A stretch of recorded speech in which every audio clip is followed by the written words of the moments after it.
అదరకొట్టే కారం రంగు రుచి ఆచి కారం పొడి.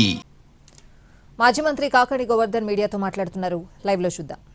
లేదనుకుంటే జీరో చేసేస్తాను మిమ్మల్ని అని చెప్పి మాట్లాడడం అనేటువంటిది ఒక రాజ్యాంగబద్ధంగా మంత్రిగా ఈరోజు విధులు నిర్వహించేటువంటి వ్యక్తికి సమంజసం కాదు అని చెప్పి సందర్భంగా తెలియజేస్తున్నాం. ఇప్పటికైనా ఈ ఉదంతమైనా సరే ఈ జిల్లా కలెక్టర్ గారికి కానీ ఈరోజు ఉన్నటువంటి సివిల్ సప్లైస్ విభాగానికి కానీ ఒక కనువిప్పు కావాలి. ఎవరో నాదెండ్ల మనోహర్ ఫోన్ చేసి మీరు మాట్లాడటం ఏంటి అనేటువంటిది కాదు. నాదెండ్ల మనోహర్ గారు వెంటనే చర్యలు తీసుకొని నెల్లూరు జిల్లా మీద ప్రత్యేకమైనటువంటి దృష్టి పెట్టి ఈరోజు మన బళ్ళు ఆపితే ఆ ఆపినటువంటి బళ్ళు వెంటనే పోలీసులు వెళ్ళి మీకు ఏం హక్కు ఉంది బళ్ళు ఆపడానికి, అయ్యా ఇది రేషన్ బియ్యం తరలిస్తున్నారు, ఇదిగో ఈ ట్రక్కులో ఉంది అని అంటే మీకు ఏం హక్కు ఉంది అని చెప్పి 5 బళ్ళు పట్టుకుంటే 2 బళ్ళలో రేషన్ ఉంది, మిగతా 3 కావో చెప్పి వదిలేయడం. అంటే ఏదో ఒక విధంగా దీన్ని పోలీసులు పాప రెవెన్యూ సిబ్బంది సివిల్ సప్లైస్ అధికారులు ఏమాత్రం పట్టించుకోకుండా నీరు గార్చేటువంటి ప్రయత్నం చేస్తూ పేదల నోళ్లు కొట్టేటువంటి పరిస్థితి ఏర్పడింది.